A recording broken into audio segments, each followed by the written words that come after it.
This is the plaintiff, Gerard Harrington. He says he's been studying opera for about a year and hired the defendant to record a CD for him so he could listen to his voice and maybe even have a finished product to sell. Well, the quality of the CD is terrible. It kind of sounds like he's singing into a pillowcase, for goodness sakes. He knows the defendant thinks he's a bit too fussy, but hey, the customer's always right, and that's why he's suing for the $1,500 he's owed.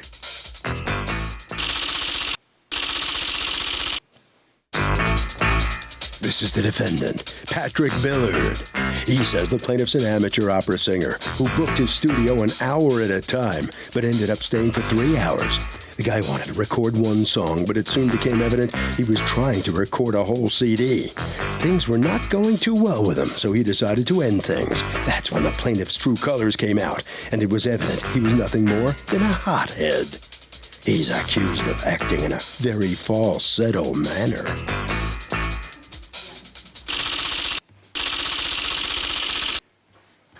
Gerard Harrington, you are suing Sweet Sounds New York City, represented here by Patrick Billard. That's correct. Okay, you're the head engineer. Yes. For $1,500 that you have paid them throughout your time there, which you say was a waste because they don't know what they're doing. Tell me what happened.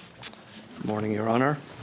I started recording there in the second half of September 2013, and I had spoken to the studio some weeks before that, letting them know that my intent was to do an operatic CD, record some operatic arias.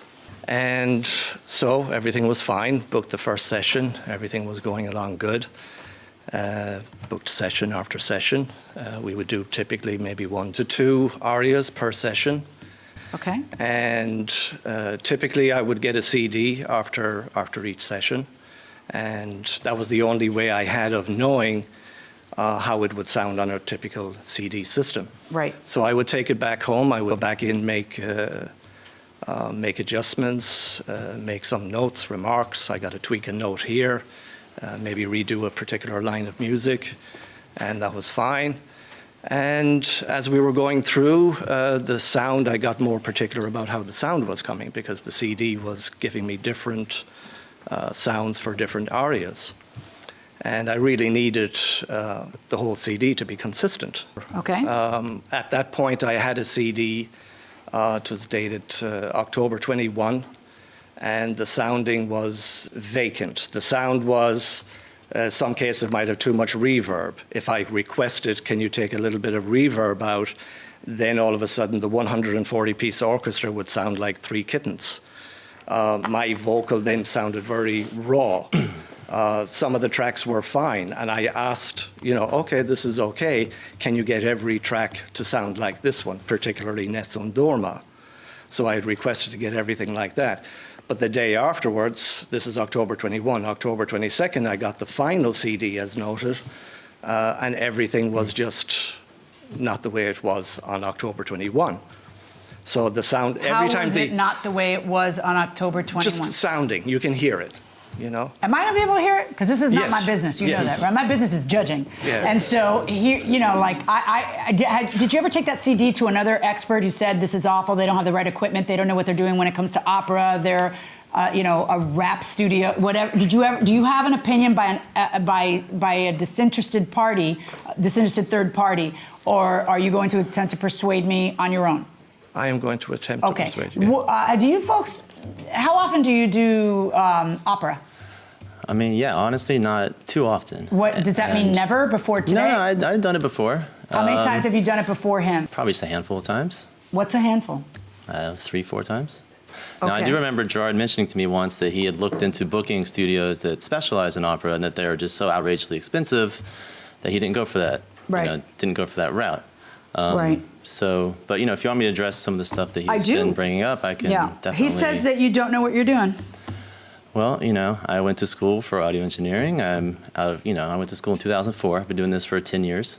I went to SAE in Manhattan, and I'd say out of a class of 30, only 2 of us ended up graduating. It's not easy.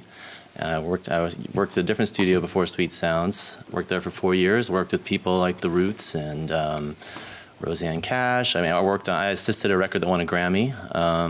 Which one? It's this group called the Klezmatics. It was Best World Music for 2006, I think. So What was the problem in this case? I mean, would he bring... Honestly, the problem in this case was he was booking short sessions. 2 hours goes by like that.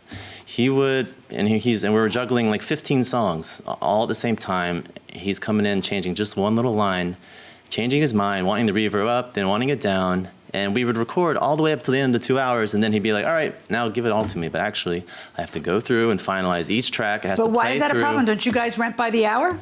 The problem was he would pay for 2 hours. Then Yeah, but that's your problem if you don't want to charge him that I mean, in other words, if I charge by the hour and they want another hour, woohoo, I sold another hour. Like, why would that be a problem? No, I'm saying we would, as, gratuity, well, I guess... bueno, no. Then don't come crying to me now that was the problem, because that's a choice you guys make from a business perspective. So that should not be the problem. So then what's the problem in pleasing him? Okay, so I have a question for you. Be honest. Why aren't more people into opera? These people have great voices. Why aren't people into opera? Why? Probably because it sounds just a little... Opera-y? Yeah, opera-y and old school, not more modernized like it should be, Yeah, but people are still into jazz, and that's kind of old. Why aren't they into opera? They just don't understand it. They don't understand the history of it, I guess. Anybody here an opera fan? Anybody here an opera fan? Anybody here see Carmen? How about Carmen Electra? Yeah. Okay, there you go. Going inside the courtroom. The problem is... he was just trying to accomplish too much in too short of a period of time, and he also didn't really understand the recording process, and I would try to explain it to him, but he still never seemed to get it. How so? Like the reverb. It's like you can't just go back and just change a little bit of reverb. I would change it for him, and then he would still come back next time and say, oh, I want it back to how it was back then. Then I have to go through and do it all over again, So what? It's doable, right? Yeah, it's doable. You just have to charge him for your time, which is what you are in the business of doing. Right? Yeah. So why is it a problem? Do you see why? Do you see how I'm a simple woman. I just don't understand why we have a problem. If he's a fussy client and he take the reverb out. Okay, I took the reverb out. Put the reverb back in. Woohoo! I sold another hour of my time. Whatever it is, it is. No, because he was on a budget and he wouldn't want to pay for that extra hour of time. Then he doesn't get it. I guess, at this point, it was by this point, he was starting to take this tone with us and threatening to sue us, and it just kind of... So you guys just got sick of him.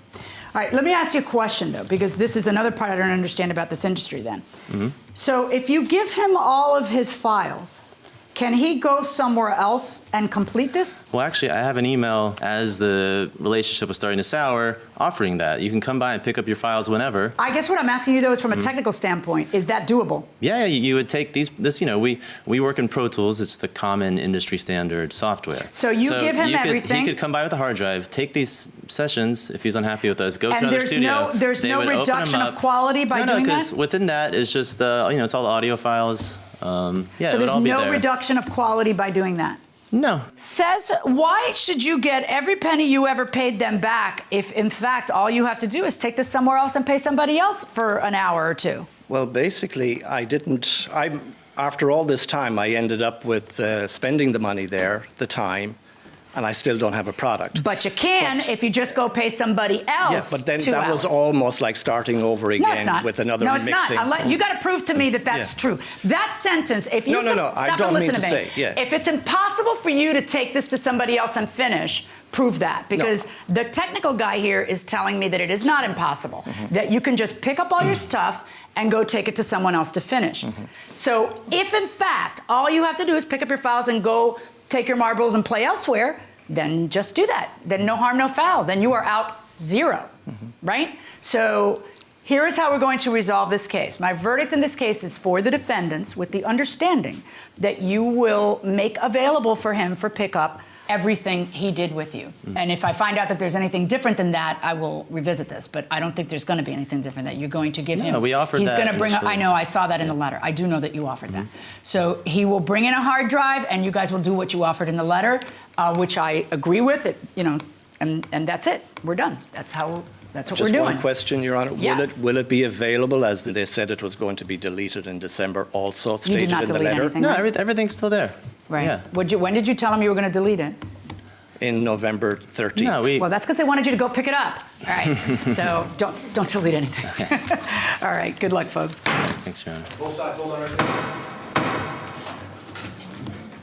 All right, so the plaintiff right here, come on out here, the opera singer. So you're not getting any money out of this. You're not getting your money back, but you will get your materials from the studio. And then what are you going to do? Then I can take it to another studio I will inquire of a studio that actually specifically does opera. Again, they're very expensive, but I thought I could have done it this way. Well, he offered this earlier to you, right, to give you all this exact settlement. Yeah, but we were almost close to actually finishing another hour. As I say, an hour and a half would have actually finished it, and we need not have been here. But nice, they threw in the towel. Soft-spoken guy like that, you can belt out those notes? Yes, well, we engage different muscles when we do that. All right, head right down there, all right? All right, so step on in here. What do you think of the outcome here? I'm happy with it. That's what we had offered him initially Right. anyways. It makes sense. I mean, he doesn't, I don't see why he'd get all of his money back when it was, He didn't. It was by the hour. Is he a good opera singer? I mean, he's good. He's still He's learning. good? I mean, he would acknowledge that he still has, room to grow.